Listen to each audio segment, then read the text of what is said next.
You're listening to The Practice of a Hoodoo Baptist, my personal journey of root work, faith, and ancestral wisdom. This is where I honor the ones who came before me, share what's been passed down, and walk you through my experiences of being unapologetically aligned, covered by spirit, guided by blood. Today, we have a very special guest, someone that I've been wanting to kiki with for a very long time. Help me welcome Omishade Bernie Scott. She is a seventh generation Black Southern feminist, a storyteller, and a reproductive justice advocate. She is also the founder and chief menopause steward of the Black Girl's Guide to Surviving Menopause. Okay. Now, listen. The Black Girl's Guide to Surviving Menopause is a multidisciplinary narrative and culture shift project focused on normalizing menopause by centering the stories of Black women, transgender, gender expansive people, and other marginalized groups of the global majority. Omisha Day. Hey, hey. Thank you for having Listen. me. Thank you for having me. I'm very excited to be here. Oh my goodness, I'm like about to bust. Okay, let's jump right into it. Jump right into it. Thank you so much for your time. Thank you for the work that you are doing. Now, really quick, I was really happy to see you. Now, I don't know if you remember, but we're both featured in a documentary that's mainly about periods. Periodicals. Yes, The periodicals. Yes. periodical. Yes. Yes. And when, I mean, this was, you know how it is filming documentaries Mm-hmm. long ago. They didn't tell me anything about you being in it or any other Black person. Mm-hmm. But I was so happy to see more Black people in the documentary. Exactly the same. I was like, Chelsea. And I was so happy to see you. I'm so happy to see menopause being a part of the conversation because there were, I don't know how many documentaries or just like features I had did or just interviews in general about menstrual equity periods. But yeah, I always talked about how there's another silent word or another group of people that's always silent about their bodies in the same way we are about our periods. And that is the folks that transition into menopause, perimenopausal or just menopause. So it was so cool to see you pop up and also to see them showcase your gathering as well and what you do. So for the girls that have been living under a rock, Lord, can you give them a spiel of how you came into this space or how did this space find you? Oh, I think that's a better way to frame it, how the space found me. First, thank you for having me, Chelsea. Second, to the girls, the nibblings, and the siblings listening. What's up, everybody? So the echoes of the Black Girl's Guide actually started to find me as a part of my spiritual practice. I think the first time there was a whispering of this work was when I received what is called the Hand of Ifa, which is receiving the oracle in African traditional religion in the Ifa, the Lukumi, Santeria tradition. I am an Ifa practitioner. I practice the Asheshe tradition of it, which is a more traditional Yoruba expression of the tradition, and have been a practitioner since '97. And Wow. that felt like a Kevin Hart moment. Like, damn, it's okay. I'm sorry. I'm sorry. I didn't mean it like that. I meant, wow. Wow. Wow. I get called '90s Yoruba all the time by some of the younger priests. They'd be like, "Oh, me a '90s Yoruba OG." I was like, "Yeah, okay." Anyway, it's a thing. It's a thing. I also am a recovering hotel. We can talk about this later. Okay. Okay. Yes, we're gonna get into this. But at any rate, when I received my hand of Ifa in 2012, Hmm. during the divination process, one of the Babalaos like kept talking about this work that I'm meant to do, specifically around the wombs of Black women. Like literally said the womb space. And he was like, I'm not Mm. sure if it has to do with pregnancy. I'm not sure if it has to do with sexuality, but it's specific to the womb. And so I was like, Okay, and at that time, I was still working in social justice full time for different Mhm. organizations, and reproductive justice was a part of my work. So I was thinking, "Oh, this is the current work that I'm doing. This makes sense to me that this would be Yeah. folded in." And then when I got initiated to the Orisha Oshun the next year, it came up again, and I was like, okay." I'm already I'm a I literally it translated to me, "Keep doing what you're doing, because 'cause you're doing Yeah. it," right? It didn't translate to, "Keep doing what you're doing because it's about to expand in a way that you could never anticipate," which is, I think, one of the beauties of spirituality and spiritual practice is that when you are given consultation, when you're given information that is connected to your life's work, to your heavenly destiny, to the direction that you're going, the way I have come to understand time is so much more Mhm. expansive, right? And so I could have been given information about something in 1998 that did not come to fruition or did not come to my own deeper understanding of it until 10 years later or 13 years Wow. later or 28 years later. So it's really important for me to kind of acknowledge is that there's always been an evolutionary connection to the work that I do in community around the liberation of Black people, absolutely tethered and integrated with my spiritual practice. So this conversation with you is incredibly timely. But in a more kind of tangible way, in 2018, I experienced quite a bit of upheaval. We lost our first sibling. My brother Mm. Fred Ibaye had a heart attack and died in his sleep. He's 16 years older than me. I have beautifully blended Black Southern family. So I have older siblings that are anywhere from 20 to 16 years older than me, and then a younger sister who's 14 months younger than me. So we have a range. And Mm. my Okay. parents have been ancestors for a while. My older siblings were like surrogate parents. They were like stepped in when mommy and daddy transitioned. Even though I was an adult and I was in my 30s, I definitely felt like the nature of my relationship with my siblings got deeper in a lot of ways. And also with my older siblings, it was a sweet spot of you're my big brother, my big sister. I can say things to you that I wouldn't necessarily have said to mommy or daddy, but you also have an energetic kind of spirit that feels a little parental in a way that feels safe. So when my brother passed away, just rocked everybody, just rocked our whole family. And I also felt very clear that mortality kind of sat on the bed with me and was like, you're going to die, right? So, like, are you doing the things that you really want to do? Are you in relationships with the people that you really want to be in relationships with? Are there things you need to shed about yourself or about the folk around you or about your work? Because it just was like a hard, hard mirror in my face. And then not too soon after that, and this definitely connects to the Orisha Oya, and I'll say more about that as we continue our conversation. Mhm.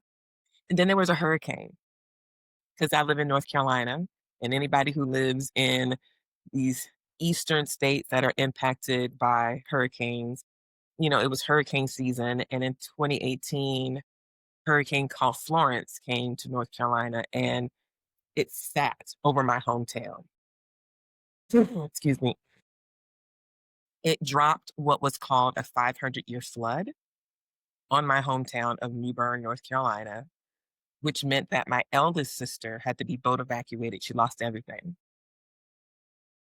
She had moved into one of our homesteads. My uncle, who had passed a few years before, left a house to my sister and was like, I need you to take care of this house so this can be gathering place for the family. It was a brick house. So it was a sturdy house. But when water makes its way in, water has its way with you. No matter if you're brick, cinder block, aluminum siding, it's very hard to recover from water damage because black mold lives there. So I went home. I reached out to my boss at the time and I said, I need to go home. I need to figure out how I can support recovery efforts. I need to see what's going on the ground. I need to like shine a bright light on any kind of like injustice stuff that's going on because recovery will also reveal, you know, what's already not just in a community. And so we were able to do a lot of documenting and to bring funders to my hometown to connect with folk who still live there, who are still doing amazing work, to get resources directly into people's hands, not to have it be like bottlenecked by organizations or intermediaries that were just eating up resources. We're like, I need y'all to move money into this community that can be immediately put in someone's hands so they can get rehoused and they have enough money for their deposit and they can buy furniture and they can like start to rebuild their lives. And so we were able to move about $1 million back home into the community. Came back to That's work. amazing.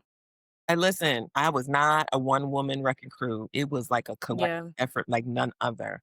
Like none other. Literally, as the storm was making its way through, my homeboys and homegirls on Facebook were like doing Facebook lives, driving around, Mhm, being like, where your people at, y'all? Because a lot of us left home. I'm a Gen Xer. So a lot of us were like, mhm. go away, go to college, start a life someplace else, come back here, retire, or come back here to be buried, but go away.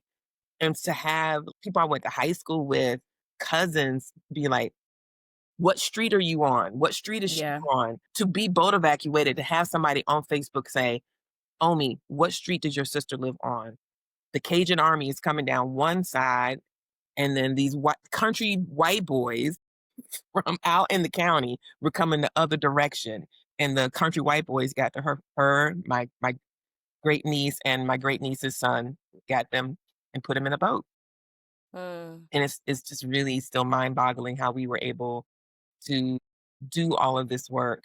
Um, and then coming back to work and being let go. And I think that I used to say I got fired, but I didn't. I got liberated. I was let go because that information I received when I received my hand of Ifa, the information that I received when I was initiated to Oshun needed to come to life. It was time. Like the timing was right. It was right. And if I was still tethered to another organization, the Black Girls Guide to Surviving Menopause would not have been born.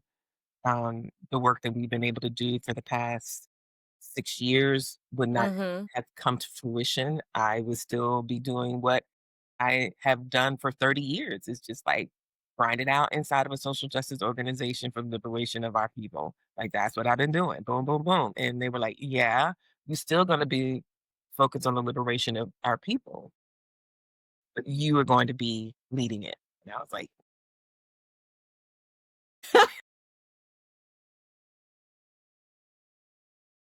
in spirit be like talking that talk. You like, okay. They be like, yeah, laugh in my face. I'm serious. Get it together because you got work to do. And they made you listen. They did. They sat me down.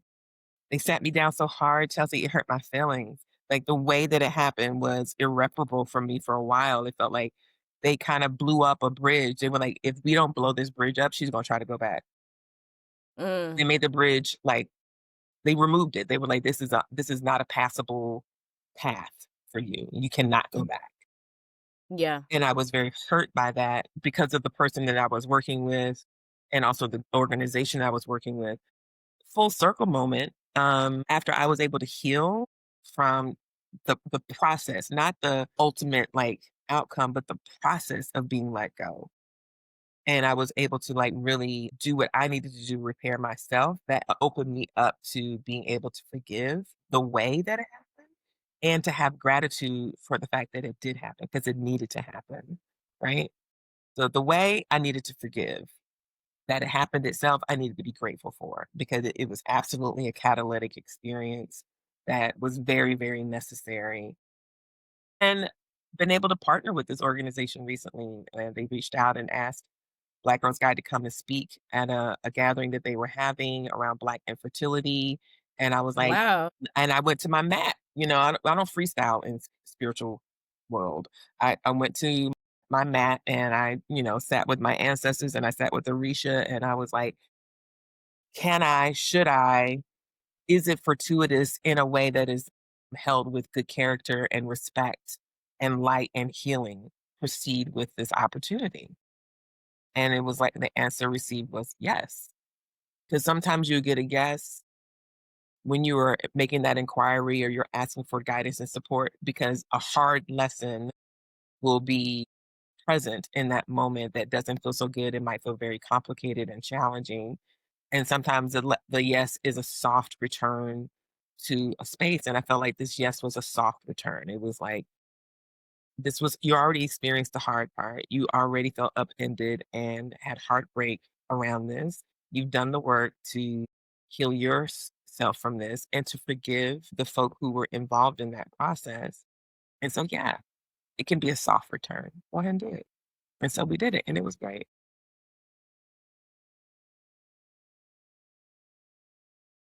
All Second because you listen. all because I listened. Second Saturn return. Second Saturn return. We're gonna talk about that too.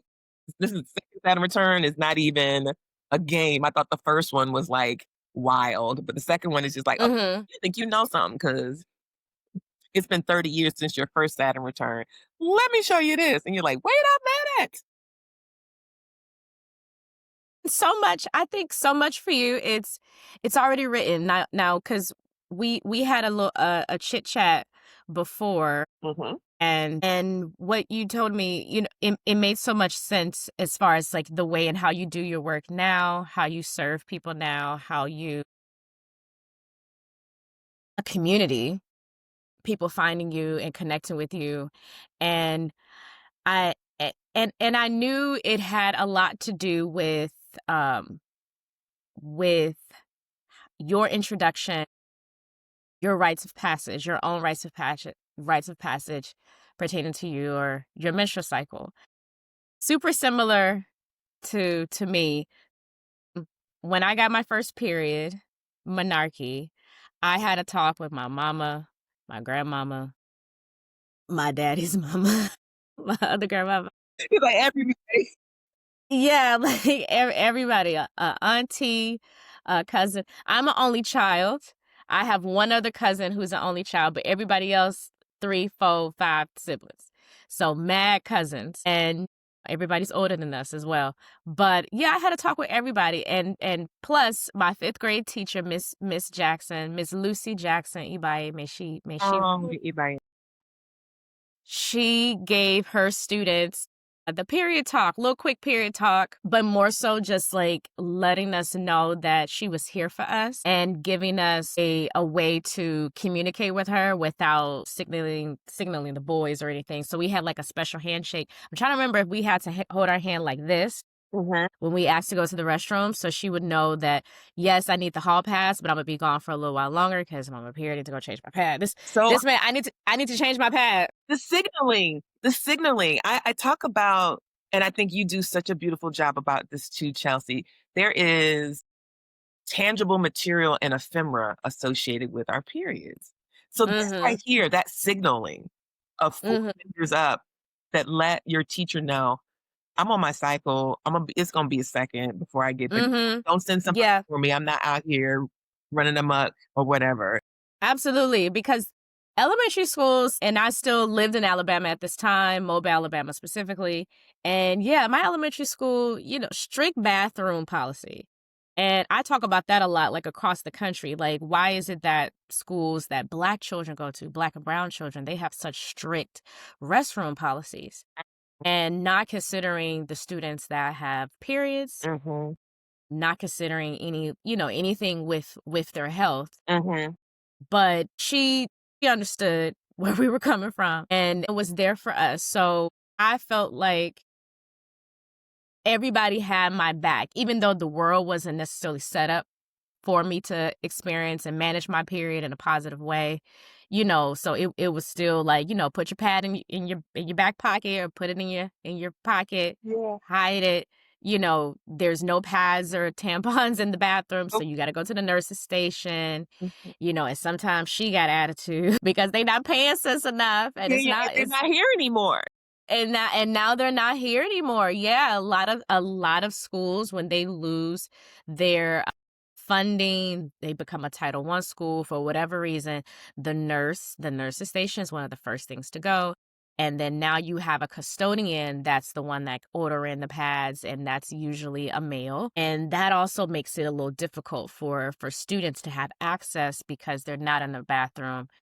It's so much with menstrual equity as far as that work that we really have to tap into, because not everybody has that village. Like how I said, I had to talk with everybody, even though everyone had their different perspectives. Some folks, it was funny, with grandma, it was serious. I remember one time, one of my dad's mother, my grandma Josephine, I changed my pad and I rolled it up, but she still saw it, and she was so, like, I was shook, but also like, "Oh, okay, grandma's okay with looking at my blood, Yeah. fine." Yeah. But she saw it in the bathroom, and she opened it up, and she was like, "Oh my god, why are you bleeding so heavy?"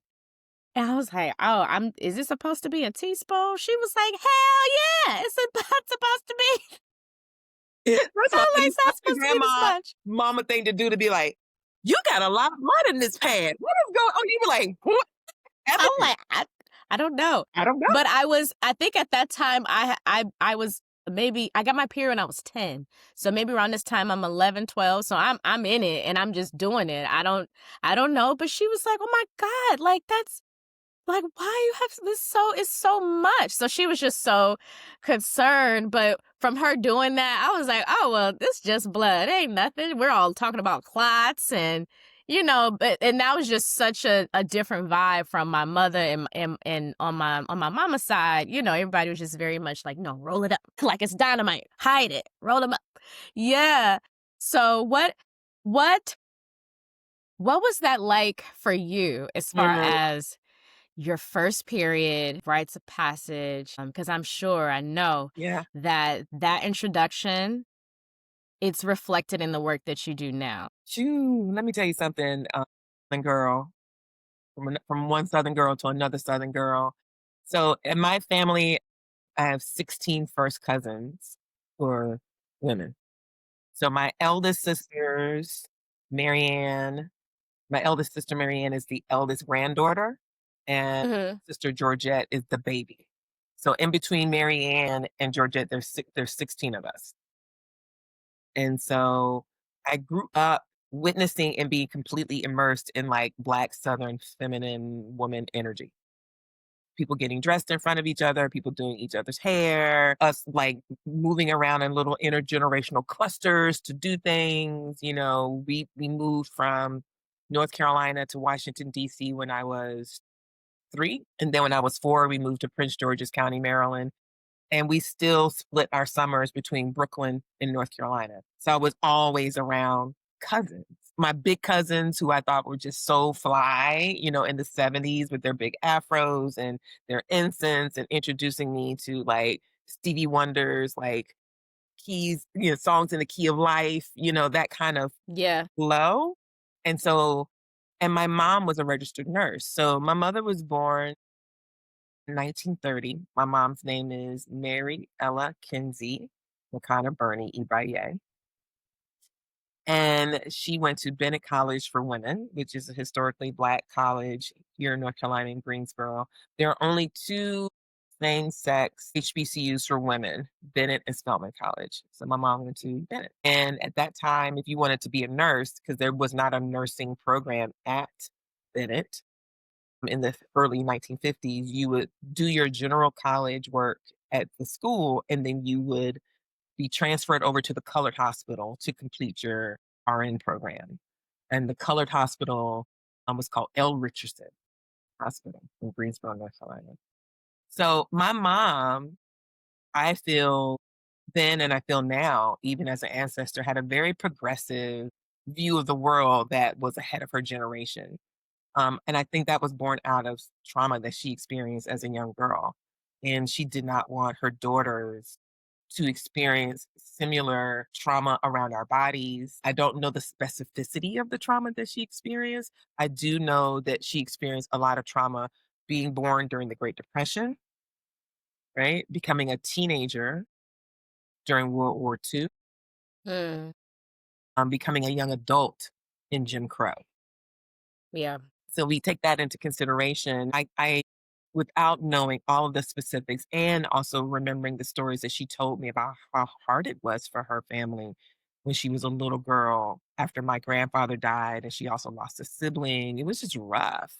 So my Mhm. mom was really, really adamant that me and my younger sister had deep awareness about our bodies. You and I would call that bodily autonomy, body sovereignty, Mhm. the conversations that we had around not feeling pressured to enter into a sexual relationship with someone before I was mature enough to handle it.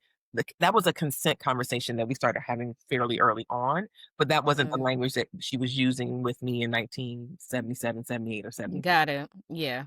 So my period it started on October 31st, 1979, in Mr. Barnes's math class at Thomas Johnson Junior High in Lanham, Maryland. And I know this because my best friend, who is still one of my closest friends, Sandra Lynette Jones, we were passing notes. And I sent her a note and I said, "Something's happening." And she sent a note back and said, "Happening where?" And I said, "In my panties." Sent back, "Well, I wish I had kept this note. I swear, I wish I." Her response back was, "What?" With multiple like question marks. And then she said, "Do you think it's your period?" And I was like, Maybe."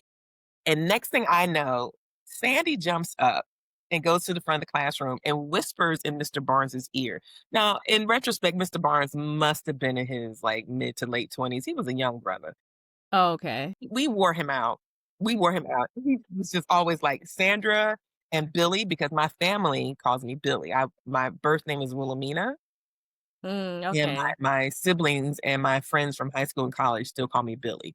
Omi Sade was a name I received when I started practicing EFI. So I respond to Mhm. both, but if you didn't meet me as Billy, you cannot call me Billy. I know that's right. But he was always calling me and Sandy's name, like Billy, Bernie, and Sandra Jones. Like, y'all don't stop all that talking. So rolls up, whispers in his ear. He rolls his eyes like, Jesus Christ, gone, and gives us a hall pass. And she's holding, She comes to get you. She's like, "Okay, come on." come on. Sandra had been 45 before she was 45. So when I met her at 12, she was already 45. Grabs my hand and we're walking down the hall and I start to tear up a little bit because I'm like starting to feel the weight of what might be happening. And I've been obsessed about it happening for at least 2, 3 years. I had read Are You There, God Is Me, Margaret Got it. repeatedly. The year between fifth grade and seventh grade, I was always looking in my underwear, like, what's going on? Is it I now? remember doing that too. Yeah. Is it now? Is it now? And so we get to the nurse's office and Sandy announces to the nurse, Billy has started her period and she needs a sanitary napkin. And the nurse looks at me and I'm definitely about to start crying at that point. And she says to Sandra, "Did you start your period?" And Sandy said, "No." She said, "Then you may wait outside." Mm. And so she looks at me. She said, "Are you okay?" I said, "Yeah, I think so." She said, "Do you want to call your mom?" I said, "Yes, please." My mother was a nurse working at Andrews Air Force Base at the time on the transplant unit. So I called and they were like, "Mary, Billy's on the phone." Mm. And she gets on the phone. I said, "Mommy, I think I started my period." And she started crying, which then made me cry. I was like, "Ooh." She's like, "I'm so excited. I can't wait till I get home from work." And then I was like, "Okay." I'm in the nurse's office and she's going to give me a pad. And she said, "Okay, okay. And we'll talk about it when I get home." I was like, "Okay." So then the nurse gave me a pad that had to be 4 inches, Wow. okay, this is 1979. So this is also like Yeah. the transition from pins and belts, Mhm. easy, Belts. Okay. right? Yeah. So this is people are still using pins and belts, Mhm. but they're Mhm. moving towards adhesive. She did not have an adhesive sanitary napkin. She had a pin sanitary napkin. So she was like, "What you're gonna do is you're gonna put this in your underwear and you're gonna pin this big flap to the front and then pin this big flap to the back. And if you need help, let me know. I can help you adjust it because what we don't want it to do is to move around." I said, "Okay." Mm. And I had on some faded glory jeans that I had to lay on the bed to zip up. Them joints was tight.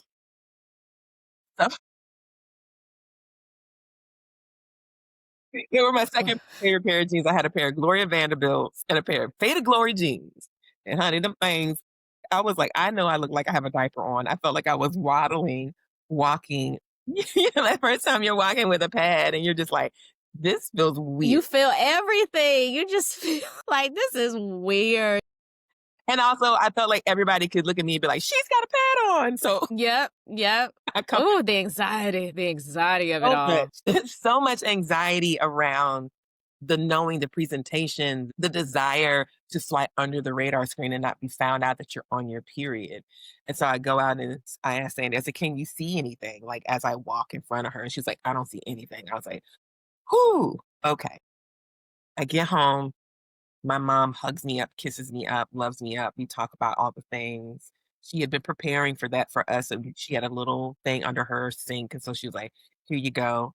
And then my aunties got activated. So the same way that you were talking about your mom and your grandmothers on both sides, like my mom called my dad's sisters, my Aunt Emma and my Aunt Anna Imaye, who are both ancestors now.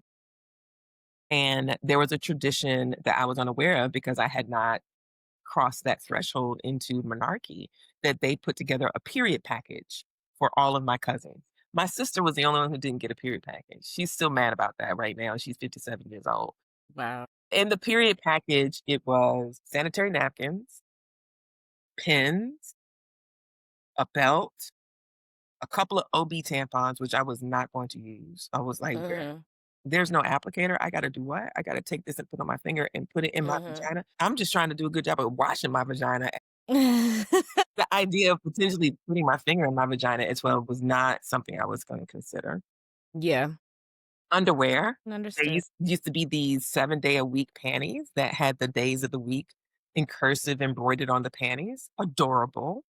In all of these Wow. pastel colors, 2 slips, 1 lightweight girdle, and 1 full girdle. And I was like, "Why do I need girdles?" And a note telling me that they were excited for me and they were proud of me and that I was a young woman now, which was very old school. And it's also one of the ways I think that we adultify unwittingly and sometimes on purpose Black girls. It was like, it's my responsibility to wear a slip, a girdle, or a lightweight girdle because now I could get pregnant because somebody is looking at me and might take advantage of me and I could end up in a sexual situation that could result in an unwanted pregnancy. Now, this is also my introspection of that at 58. But at 12, I thought it was very sweet. And I still think it's Mhm, mhm. I do because at some point, a lot of us Black women, Black folks who get period, like, at some point, something happened where in the community that just was not happening yeah. as far as giving the period talk, giving gifts, prepping you Mhm. for just different things now because you have a menstrual cycle, so Mhm. now you ovulate.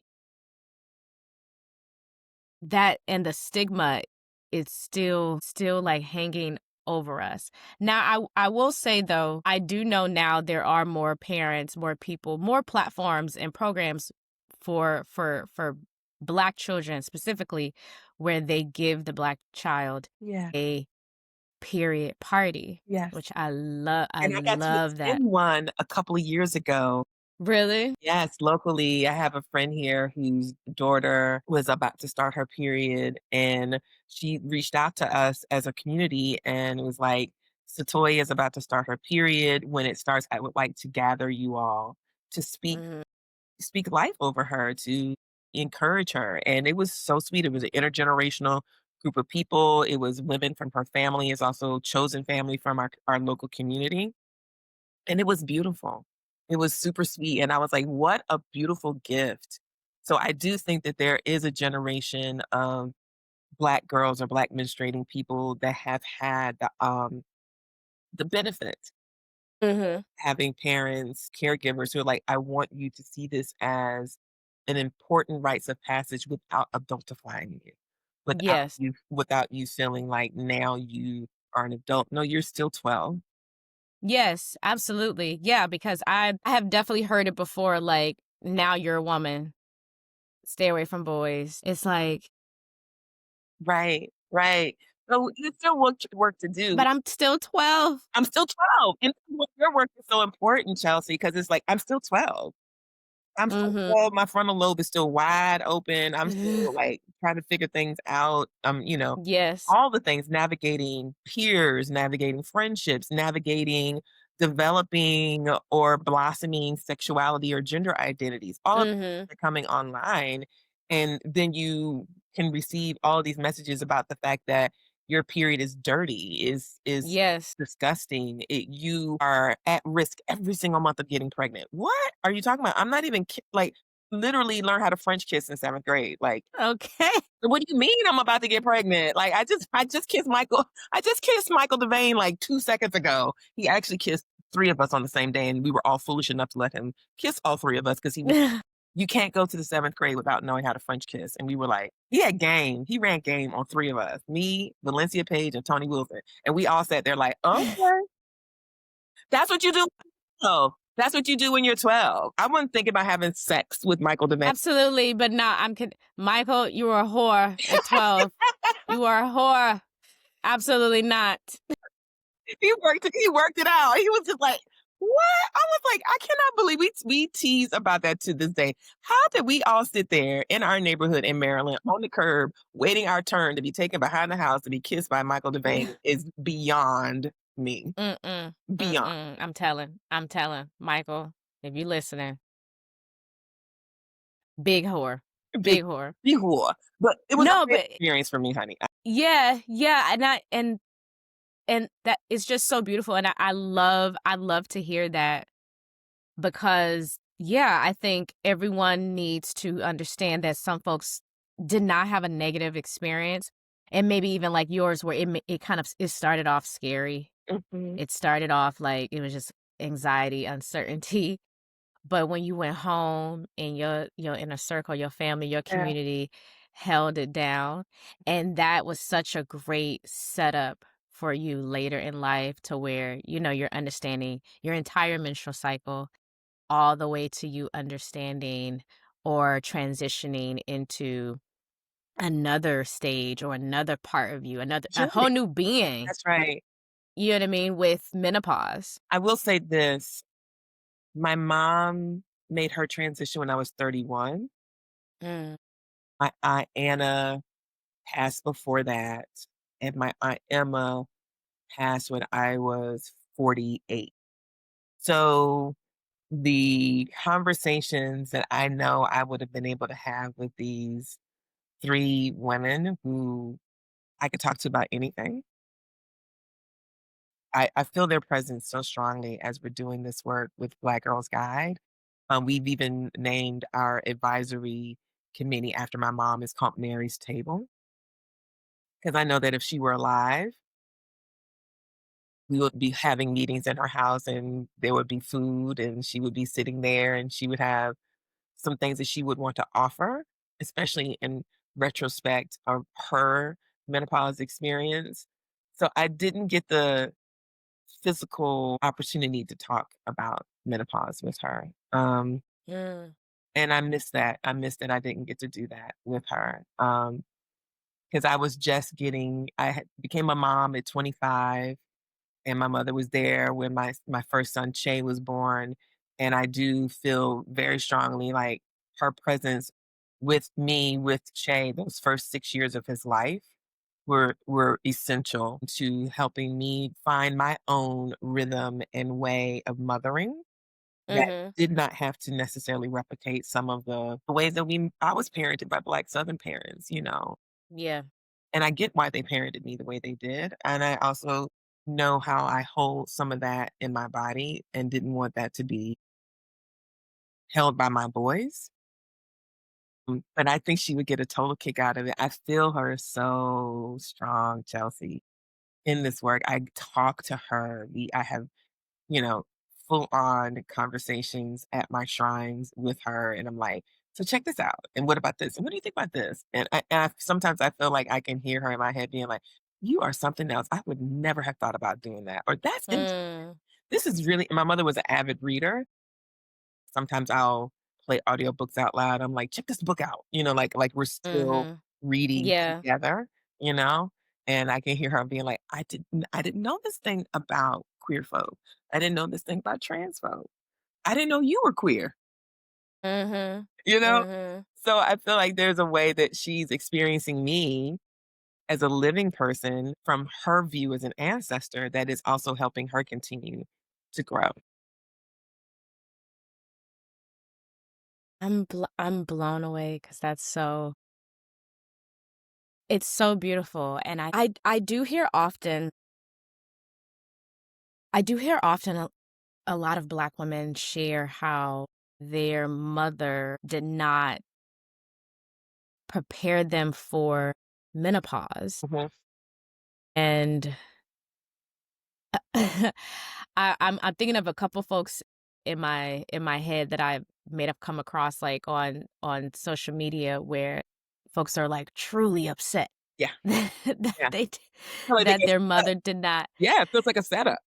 Yeah, I'm about to say that's the exactly what people say, like, this is set up because no one prepared me for any of these symptoms. Yeah. You know, no one called, no one wrote, no one sent the email, no one prepped, no workshop or nothing on any of these symptoms from the nausea, the hot flashes and hot sweats Yeah. and All the things. insomnia and all all of the things.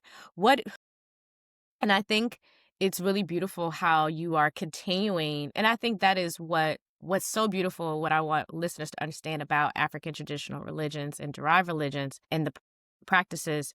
Forgetting is the true death. Mm, So continuing to have that relationship mm, with your mother, with your aunts, and allowing them to, well, not even allow, I don't know if that's the word, but continuing that relationship and bringing them into mhm. who you are now as if they never left Okay, because we know that they're still here. that's right. And also continuing to pour into them as they poured into you and having that reflect in your work. I think that's so beautiful and what I love about the work that you're doing and the way and the style that you do it. Because let Mhm. me say, y'all, this is not just about telling folks what supplements to take or what other, like, devices or products that they should, try, which is cute for all the other menopausal advocates. Cool. No shade. Mhm. However, what you're doing, the way that you do it, your style, I believe, in my opinion, it's Mhm. rooted in ancestral It is. work. And through that, it's also rooted in community, um, and inclusivity. Because from being in the reproductive health space, I'll just say that. From being in the reproductive health space, reproductive justice, where we're talking about birth work, menstrual equity, menopause, everything in between and beyond. A lot of times, for Black bodies who are in the space, it is not as inclusive as it's framed out to be, or as it may look on Instagram Correct. or whatever. It is not given that in real life at all. And we are the ones that truly know how to be inclusive and truly know how to set things up for everybody. We also know how to create safe spaces, which I think that's the key part, making it safe That's right. for folks who look like you and folks who don't look like you, who are coming, with different perspectives. And I feel that's what makes you special, and that's what makes what you've created super special. I want to get into talking about this gathering. So, right now, there is, and maybe there's been this resurgence. I'll say a shift. Mm. There's this shift that just happened recently where folks are talking about menopause Yeah, on right. Capitol Hill. Folks are talking about menopause on daytime television, Honey, all over TikTok, all over all over TikTok, yes, yes. all over the internet, and it's moving beyond just doctors because I I I see doctors TikToking about it, yes, but I also see actresses like Holly Berry, for example. I also see more advocates coming together to talk about this to kind of push Mm, doctors to talk about it more. Hence, I think that the special that Oprah did a while back, mhm, I was like, okay, this is cool. However, folks have been here. Folks have been here mhm, talking about this. mhm. There have been whole communities of folks talking about this, guides, books, talks, panels, conferences. We've been here. I'ma just say it. Ami Sade been here talking about this. We've been here. Like, We've been w- here. It's a really interesting observation, Chelsea, if I may. yeah. I will say that a couple things. One, menopause absolutely is not only having a moment, but there is a movement, a burgeoning movement happening. From the way I see this movement kind of materializing, I think first is from a generational perspective. So you have Gen Xers who are in my generational footprint, as well as millennials who are in your generational footprint. Mhm. Um, Especially the older millennials who in their late 30s, early 40s who are moving into perimenopause. Focus Yes. is this. Yeah. We are absolutely the two generations, Gen X and millennials, who toggle between analog and digital, right?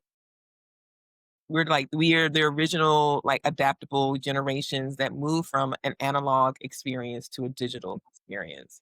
And we also, I think, are the generations that would do research and the generations that we're inviting ourselves to our own deeper introspection and interrogation of our lives and our trauma and our lineage and our experiences. And so it makes sense to me that the first out the gate would be Gen Xers being like, what the hell is this? What? Wait a minute. Okay. A minute. Wait a minute.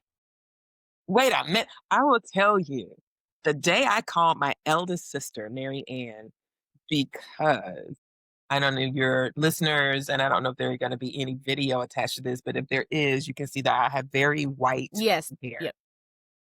very white green. I love it, by the way. It is this intense thank you. I look like both my parents. My mom had very silver hair, my dad had very white hair. So of all of the siblings, I got the, like, combination of both, and it's getting whiter by the day. But what you don't know is that as is above, so is below. And what I mean by that is everything goes gray. So I hit my elder sister up and I was like, ma'am, were you not Mm. going to tell me that my pubic hair was going to go gray? And her response, which I think is a typical response that I hear from folk when we're talking about periods or we're talking about menstruation and we're talking about menopause, is like, well, I figured you would figure that out when it happened. Mm. And she said it in jest, but there's also like an underlying Black cultural thing there. It's like you cross that bridge when you get to it, Yeah. right? And I know that colloquialism is offered to us oftentimes inside of Black communities and Black Southern communities is to help you focus on where you are right now, right? Slow your roll, calm down. Don't be overly anxious about something that is not true yet. We'll cross that Yeah. bridge when we get to it. I also think that there is a reboot or a reimagining of crossing a bridge when you get to it. And we're trying to illuminate the path so you know that you're actually getting closer to the bridge, right? Yeah. Like, I don't think it's necessary to wait until you actually stumble upon the bridge to then cross over the bridge. I think that you should know there should be wayfinding signs. There should be like, the bridge is down here. Now, you might not find this bridge for another 10 years, but the bridge is in that direction. And here's some things you can anticipate along the way. And here's some provisions you might want to kind of gather to take with you as you make this journey. And then as you get closer to the bridge, you know the bridge is coming. You don't feel like, well, what the hell is this? You don't feel like you're not Okay. prepared for the bridge. You don't feel like you don't know how to cross the bridge because the bridge might be rickety, it might be raggedy. Yeah. Like, you got all that information before you got to the bridge. Whereas older generations was just like, we'll deal with it when we get there. And we will have to, in real time, figure it out as we're crossing it. And I know that there are some instances where we still have to do that. We're not afforded or don't have access to prior information so we could be as prepared as we possibly can be for whatever the given situation is. But if it is possible, for us to give you what you need years in advance and for it to be iterative. It's not like I'm a one and done where, I'm a monk living on a mountain and you only get access to me one time and then you go off and you figure you got to retain what I said to you because I'm unavailable. Like, no, we are journey mates. We are journey mates. And I can be a place of safe harbor. I can be a refuge. Yeah. I can be a guide. You can phone a friend and be like, Okay. you can phone a friend and be like, "Yo, homie, for real? I think that the bridge is closer than I thought it was." And then I can say to you, as someone who has been a cartographer of my own journey, "Well, what do you see right now? What do you look tell me describe to me what you see. Uh-huh. Describe to me how you feel. Describe to me, your emotional and mental state. Describe it." Because as a cartographer of my menstrual cycle, you know, I had a period for 34 years. That makes me a master cartographer of my experience. Not yours, but my Yeah. own. So I can say, well, this is what I experienced at that stage. I don't know if that's reflective of what you're telling me right now, but it sounds like you should definitely get more ready. How can I support you? Yeah. I have a couple of friends. One of my really good friends right now, today's actually her 40th birthday. Mhm. And a couple of weeks ago, she shared with me, literally called me, I answered the phone. I think I'm hitting menopause.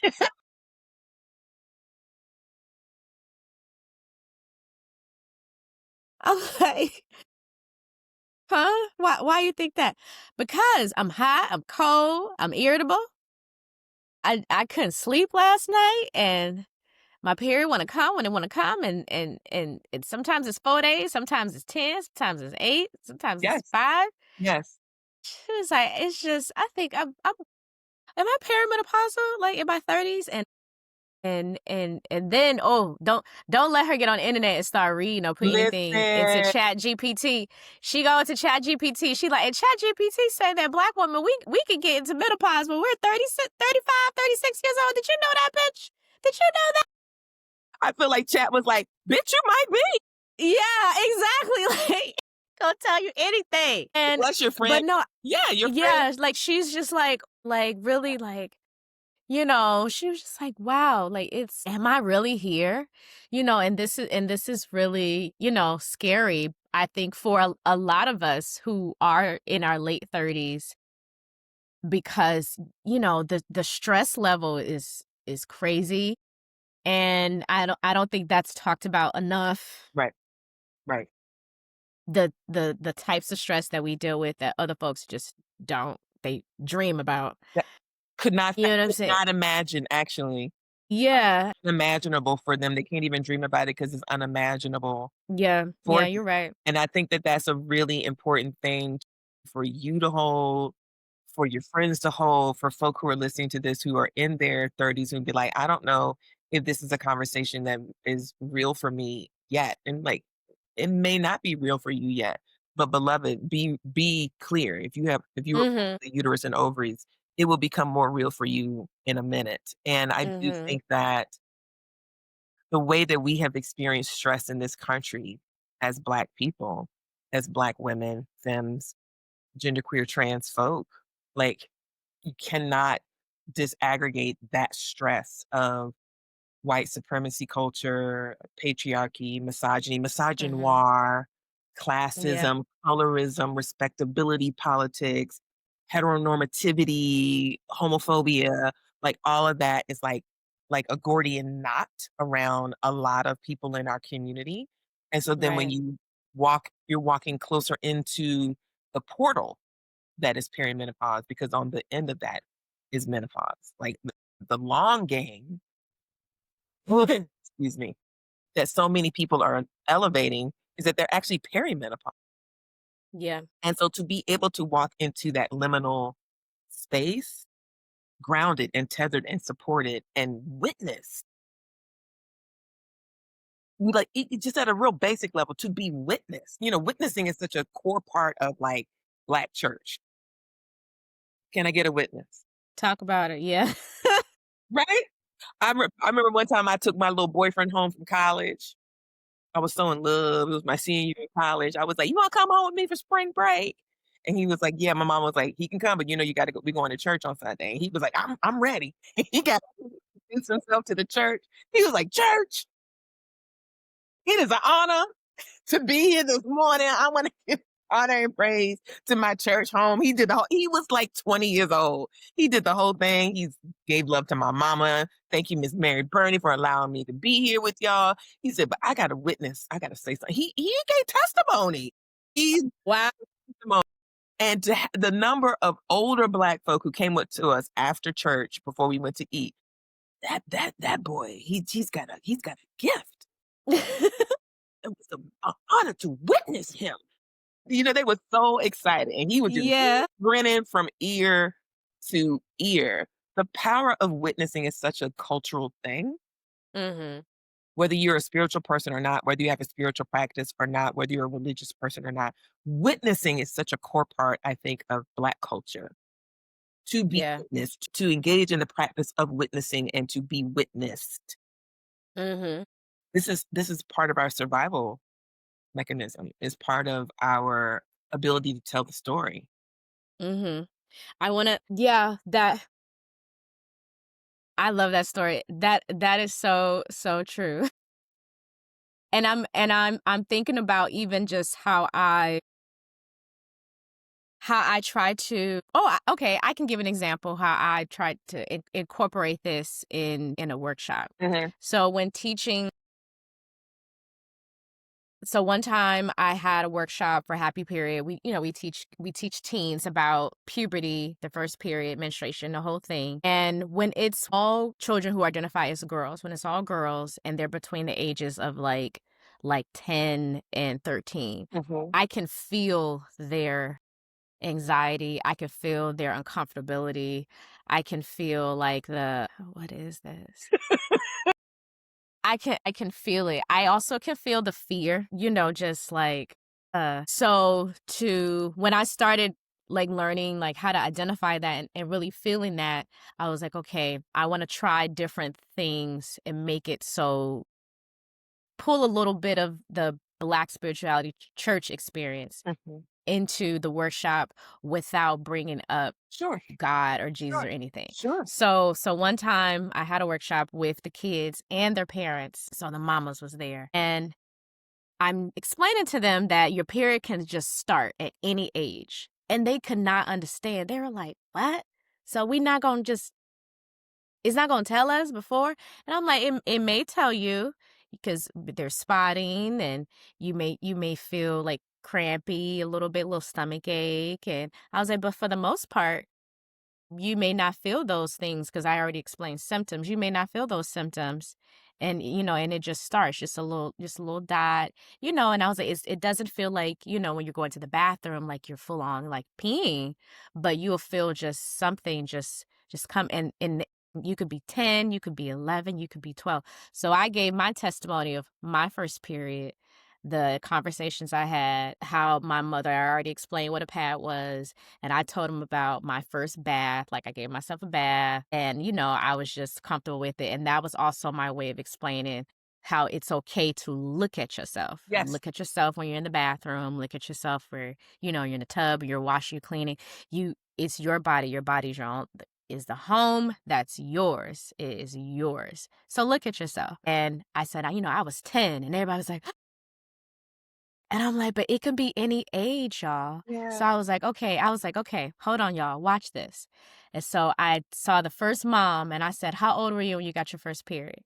And she was like, 11. Uh-huh. "How old were you?" 14. "How old were you?" 15. "How old were you?" I was 10. "How old were you?" I did all the adults. Run it. Yes. And they were like, "Okay." And I was like, "See, everybody's journey is different. That's right. Everybody starts at different times. There's nothing wrong with you if you start at 15. There's nothing wrong with you if you started at 10. There's nothing wrong with you if you started at 8 or 9 because it can just simply happen. It's just your body reacting and growing and moving into a new cycle. You're growing up. That's all that means. Like, it's okay.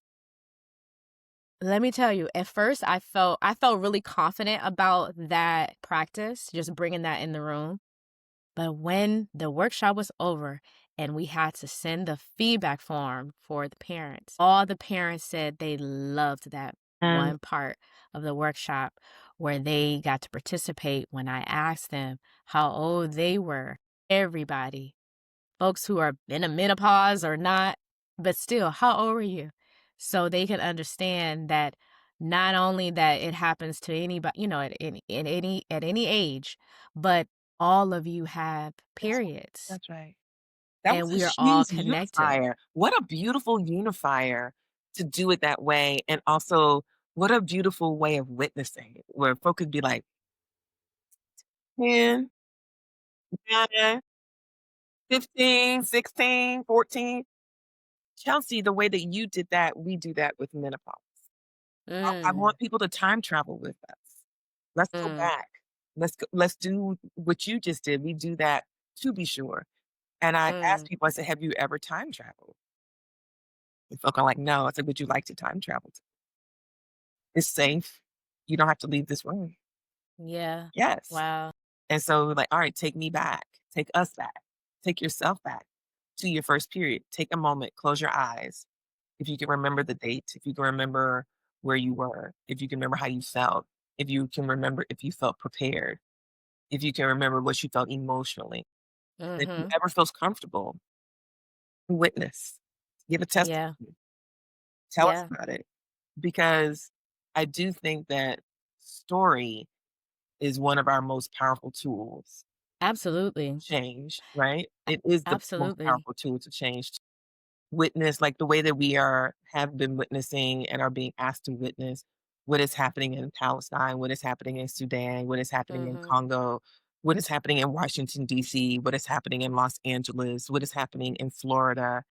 We are being asked to witness and to share what we've witnessed because stories disrupt systems. Stories disrupt a larger narrative that's a lie. Our Mhm. stories are disruptors. Yeah. So you invited these parents in to disrupt a narrative that these younger girls had that there's something wrong with me if I've already started my period and I'm 10 or 11, or there's something wrong with me that I haven't started my period and I might be going on 14 or 15.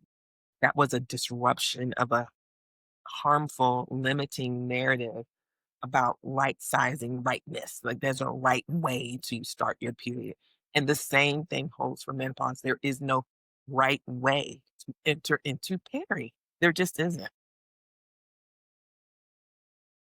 The moment that I think what also makes it special is, like, the moment that someone actually has the space to talk about something that they've never talked about. I love that. That's my favorite part. Me too. I'm just like, oh, I can see, you can almost see it, right? You can feel it bubbling. Yes, And they're you like, see it. ooh, they're like, I'm They just about to come say out. something I haven't said out loud. I'm about to say something Yeah. I haven't said out loud. And so that safe environment that you create for people, I also think I like to say that it's a safe environment and it's also a courageous environment because you Mm. create the safe container for folk to be courageous, to be like, I Ashe. got a testimony. I got something I want to say. Period. I'm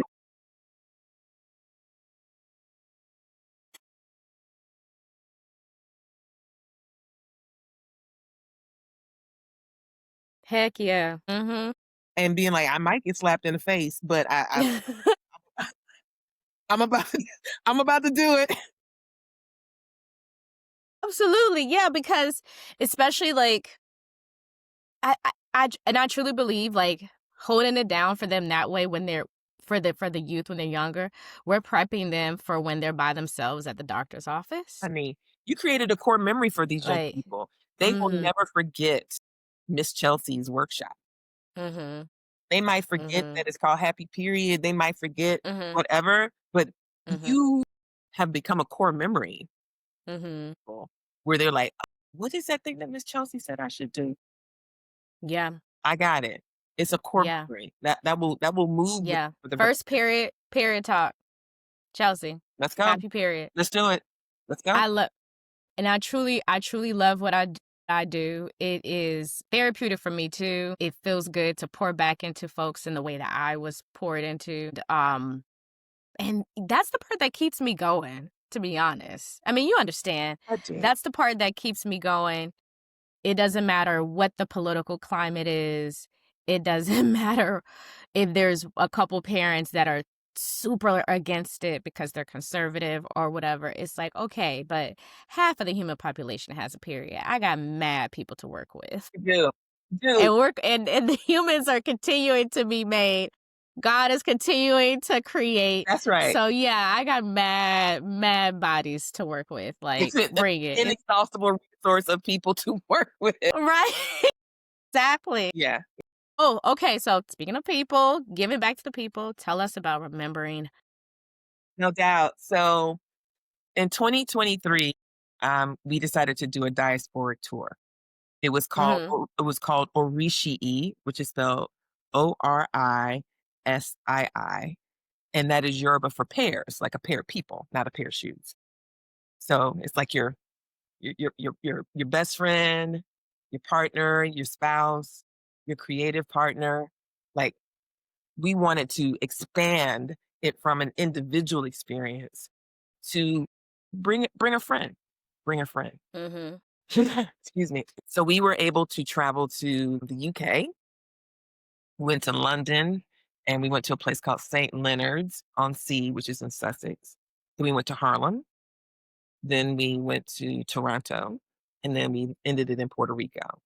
That was laying the groundwork for Iranti Eje, because Iranti Eje, which is also Yoruba, Iranti literally translates to remember or remembering, and Eje is blood.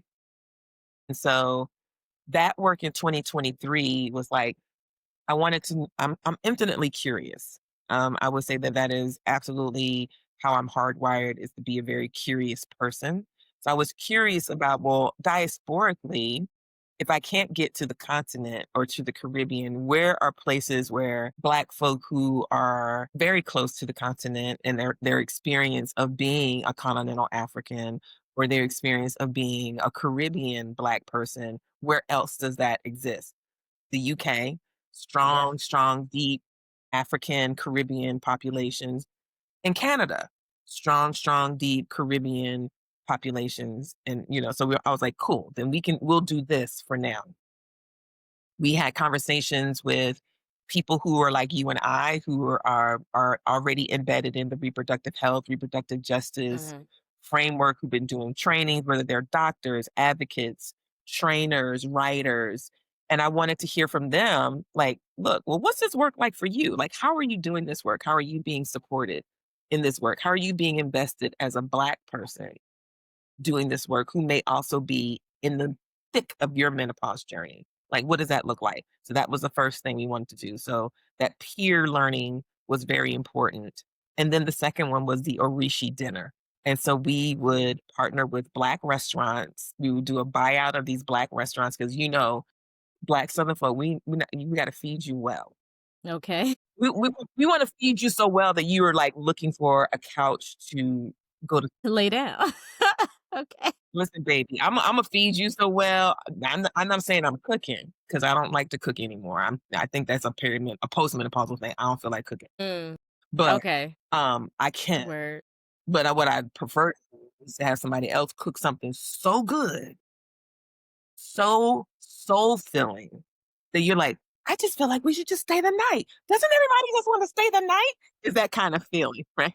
So we did buyouts of Black restaurants, Black Nigerian restaurants, Black Caribbean restaurants, Got and was it. like, feed these people delicious food that is opening a way for them to witness and be Yeah. witnessed. And the only cost to participate is that you had to bring a plus one, an intentional plus one. Couldn't be just a random, you had to bring a plus one. Orishi cares. So people were like, I'm gonna bring my Yeah. flatmate, I'm gonna bring my roommate, I'm gonna bring my sister, I'm gonna bring my husband, I'm gonna bring my wife, I'm gonna bring my lover, I'm gonna bring my creative partner, I'm gonna bring my bestie. Cool. And then let's time travel and let's talk about menopause. So we, had these very intentional conversations in all of these different locations where we partnered with community-based organizations to ground us, to make sure that we were inviting folk who were not already in the mix, already elevated, already like fan favorites, if you will. Who's missing from this conversation? Who are the people who don't get invited to conversations? Who are the people in your community who would benefit from this conversation but haven't been having it? So we had to partner. And that led to, at the end of 2023, I'm like, okay, 2025 is a year that the World Health Organization said that 1.5 billion people Yeah. globally would be menopause. Mm. Globally, not in North Carolina, not in the United States, not in North America. Globally, 1.5 billion with a B. Where, where have there been gatherings, a calling together for people of the global majority, for indigenous people, for Middle Eastern people, for Latinx people, for queer people, for neurodivergent people, for people who have experienced carcerality, whether they are currently or formerly incarcerated? When has that Mhm. happened for us? It has not. It has not. So I'm very obedient to spirit. I'm very obedient to my ancestors. They were like, all that information you got, what you get ready to do? You know what you get ready to do, don't you? And you will be resourced. Not saying it's gonna be easy, not saying that you will not feel like it's not what you wanna do, that you wanna back off Yeah. of it, but you are gonna do this, and we're gonna make a way for you. Stay loyal to the vision. Have fealty to what we're asking you to do, and we will take care of you, and we'll take care of your team. And it's been rough. I tell you, it's not these streets ain't pretty. These funding streets ain't pretty, and you know this with the constant attacks from this administration and their cronies and the MAGA folk. Like, so many Mhm. have lost support, they've lost funding, they've lost contracts, they've lost opportunity. You know, I think a statistic said that over 300,000 Black women have lost their job Mhm. since this administration came online in January.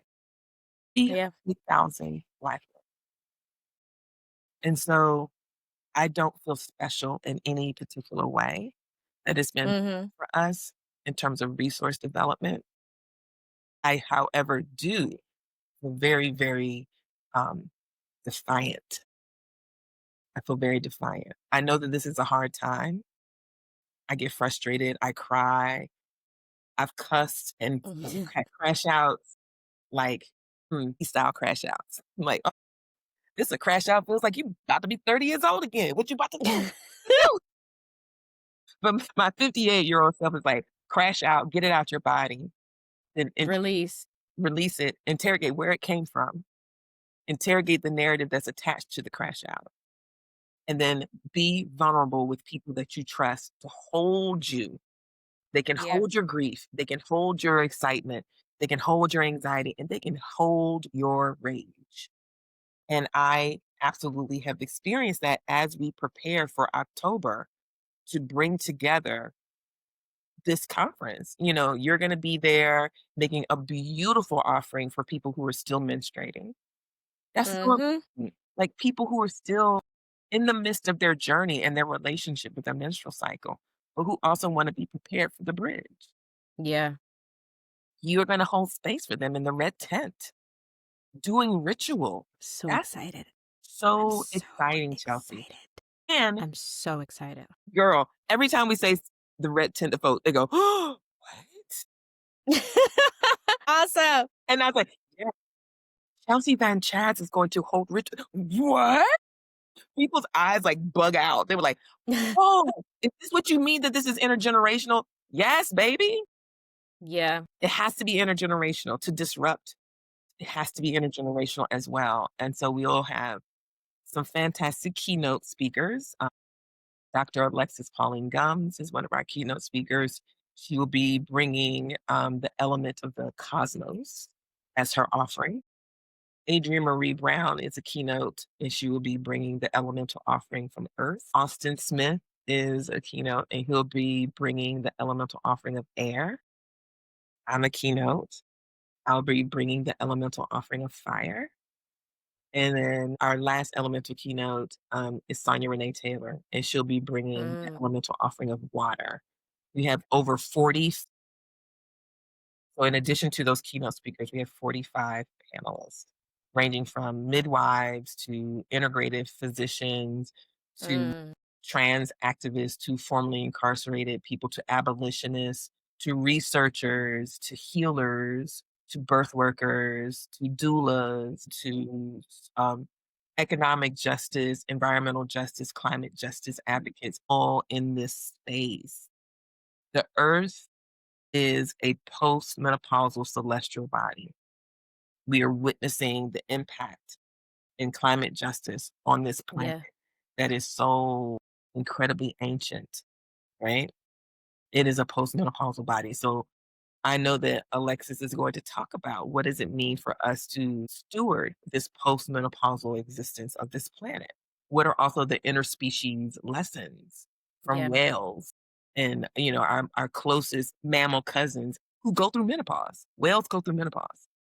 And I didn't know that until Alexis started writing Mm. her book Undrowned, which is Mhm. lessons from marine mammals, Black feminist lessons from marine mammals. Undrowned is a spectacular book where she talks about all of the interconnectedness and understanding of resistance, rest, memory from marine mammals. I was like, first of all, Wow. what kind of dreams do you have? I would love to show up in one of those dreams, be like, "Hey, girl, hey, don't mind me. I'm just witnessing. Can I just like hang out in your dream?" Because she just, oh, it's such a beautiful landscape that she offers you to be invited into. So we'll be together October 9th through the 12th in Durham, North Carolina. It felt very important to do it in the South. Oh, yes. We considered not doing the conference back in February when everything started popping off in the first 100 days of this administration. And what did I do? I took it to my mat.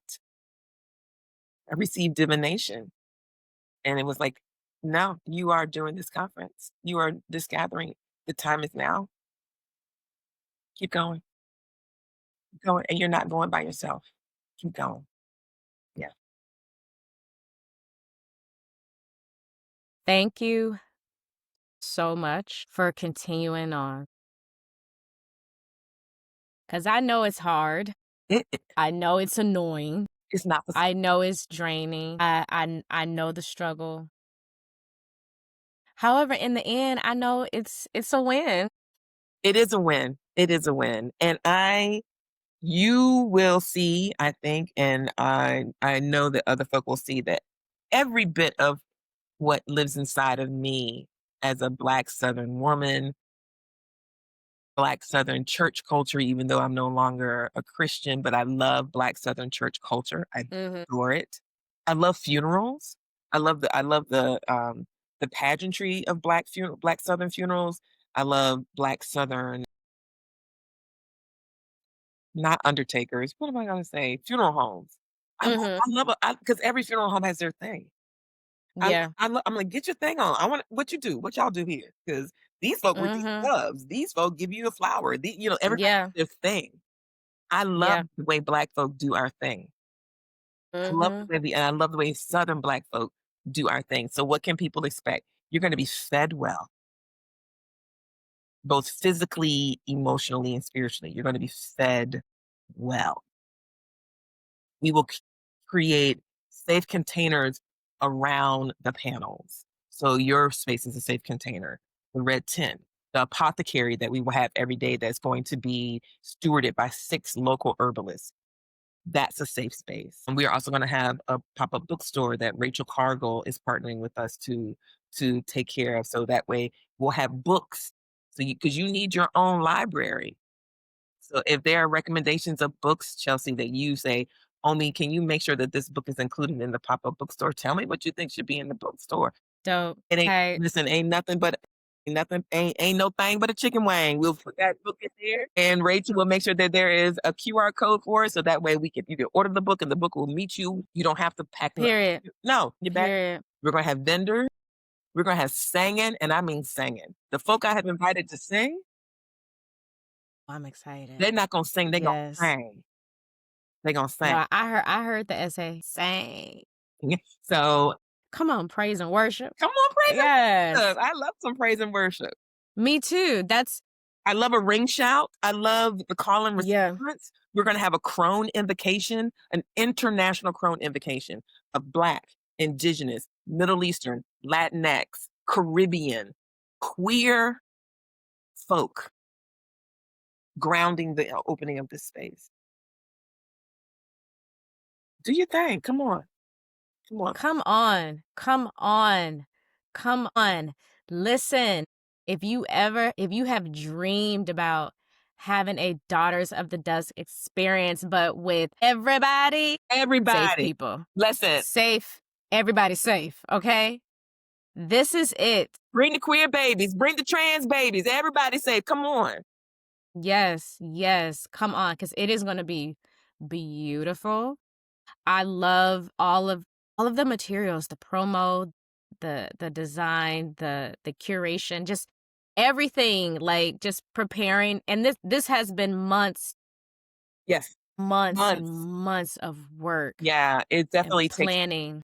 I think that sometimes there is an illusion on social media that whatever offering you witness Mhm. promotional materials or you actually get to experience, that it just kind of like miraculously kind of materialized on its own. This Yeah. team, which is an intergenerational team, oldest person on our team is 67, boomer, youngest person on our team is 24, Gen Z. Most two-thirds of our, if not three-fourths of our team identify as artists or creatives. So what you Mhm. see in the artistry that comes from Asada or comes from Claire or comes from Jade or comes from Alex, right? I could not do that by myself. I could not do that on my own, nor did it make any sense to do that on my own. Like, Yeah. we're infinitely blessed to have people who see the world as a part of the multiverse, as Yeah. opposed to as a part of a landscape. And I think that what you were saying earlier about the number of people now who are talking about menopause, they're talking about menopause from what I feel like is a very flattened narrative that exists in a landscape as opposed to an expansive ecosystem that exists in the multiverse. So our thing is the menopausal multiverse, right? There are no binaries in the multiverse. Our understanding of time in the multiverse is very unique and complex. We can hold both the joy and the sorrow that comes to bear of going through a life transition, the disenfranchised grief that you might experience of, I don't want to have a period no more. And now I don't have Yeah. a period anymore that I don't know how I feel about that. The both andness of that is so important to be able to hold for people. And the multiverse can hold that. There are no barriers to holding that. And so that's what we're gonna do. That's what we gonna do. And listen, like on Mishade said, I will be there holding In it Libra down season, in Libra season. in Libra season during Hoodoo Heritage Month as well. Talk It's about so aligned. talk It's about it. right on time. Talk about it. It's perfect. I will be there holding it down for the red tent. The red tent is going to be a sacred space paying homage to my indigenous ancestors. Shout out to all my descendants of Creek freedmen.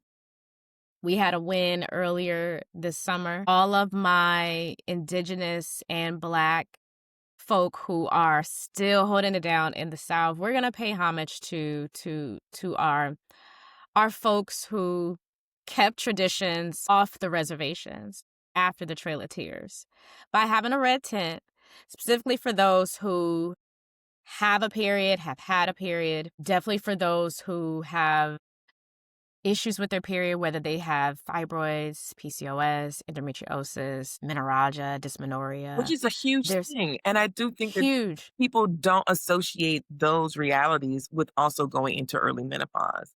Like there Absolutely. is a huge disconnect and confusion for folks Mhm. who may be going through any of these things and be like, wait a minute.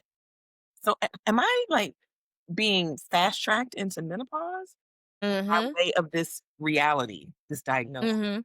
Yeah. Absolutely. Yeah, so we're and it's gonna be a space for folks to rest and chill out, but also a space for folks to have these conversations to share insight and also just release as well. So even if you are having issues with or in transition, like not sure if this is fibroids, this is PCOS, this will be a space to talk about it. We'll also have space to for some education because we're going to have an apothecary on site. So maybe folks need to know, what can I do when I'm not at the doctor's office, when I'm back at home? That's right. How do I deal with this naturally? Because birth control has been thrown in my face my Mhm. entire life, and I want to be able to figure out, what did my ancestors do? What my grandma and them did? What did the Why they midwife ain't do? doing none of this? The midwife Okay. do. That's why we are gonna have 2 midwives Mhm. on a panel. We're gonna have Tina Brima, who is the Nice. owner of a local midwifery birthing center here called Aya Wellness, and then a person who's a veteran midwife, Anna Sangoma, in the South African indigenous tradition named Rasha Lawler. Mhm. Mhm. Also works with queer families, and they both were Okay. midwives, have always held space for menopausal people. Okay. Oftentimes, Yeah, I'm that kinda excited. comes online as a postpartum experience, especially, like, Rasha shared with me the other day that they had a client who had their last Mhm. baby at 50, Wow. and part of their postpartum care for this person who was having their last child at 50 was supporting their menopause journey. So, the midwives coming from a deep, deep tradition of the granny midwives, you Yes, can't talk tell about me it. that a granny midwife could tell you to take fenugreek to be able to increase your milk flow when you were breastfeeding or chest feeding, and Mhm. they couldn't tell you about black cohosh or wild yam Yeah. or oat straw to support you as a menopausal person. That feels impossible to me, actually. Mhm. It feels like a lie Mhm. we've been told, and so we're going Yeah. to debunk the lies and elevate the truth and reanimate some connective tissue for folk to these places, so that way you get to make a choice of what makes the most sense for you, what works for Yes. you, Mhm. what you need. And just thank you so much Thank you for again having for thank you for being here, the work that you're doing. I see you. I'm grateful for you. I feel like I'm in such great hands for when my time comes, me. and preparing, just the preparation. Like, I'm excited to attend the festival. Mhm. Festival, conference, gathering, retreat, Yes, home. yes. I'm like, it's such, Reunion. yeah, I was gonna say family reunion. It's gonna have that feeling. Yeah, I'm just, it's like nothing that I've attended or been a part of before. Mm. And yeah, and I've done some interesting retreats where Sure people you can be nude. People can walk around nude. Somebody's doing a ring shout. Somebody is holding it down doing a psychedelic. Yeah, I ain't tapped in a whole bunch of listen, shit. I'm here for and But shout out to Chantrell P. Lewis, Buku yes, Hoodoo, and the Buku Hoodoo Fest because I feel like Chantrell, I call her my little cousin. It was too funny. Chantrell thought we were the same age, and I was like, "Girl, I am 10 years older than you." And she was like, "Ah, what?" So now she likes to be like, "Imma ask my elder Omi if I" said, "Shut up." Anyway, but I seriously give a lot of, like, tipping my hat to folk like Chantrell, like Paris Hatcher, who's done the Black Feminist Future yes. reunions. Like, these are 2 people who I feel like were on the vanguard and continue to be on the vanguard around how we gather. Mhm. How do we gather? Mhm. The way we gather.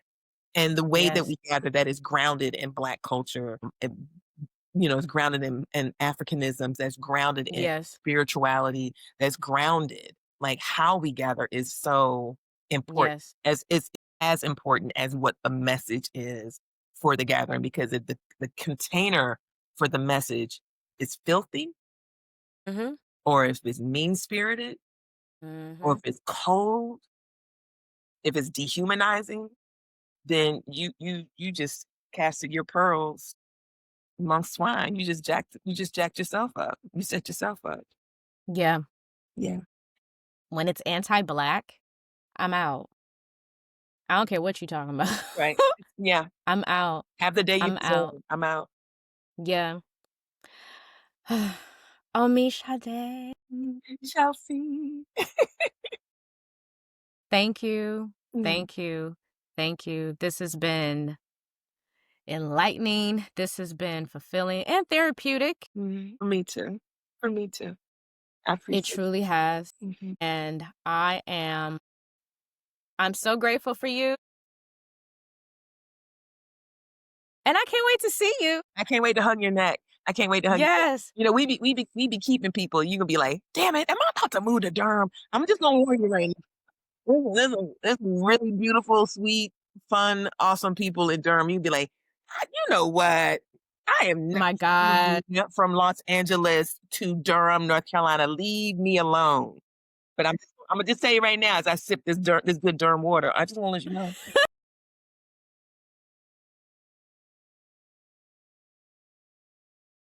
So I'm ready. I'm ready to receive. I'm ready to for all the things. Thank you. I'm ready. Yes, I appreciate you and I can't wait to see you. Thank you again. All right, y'all. You've been listening to The Practice of a Hoodoo Baptist. This was a special one.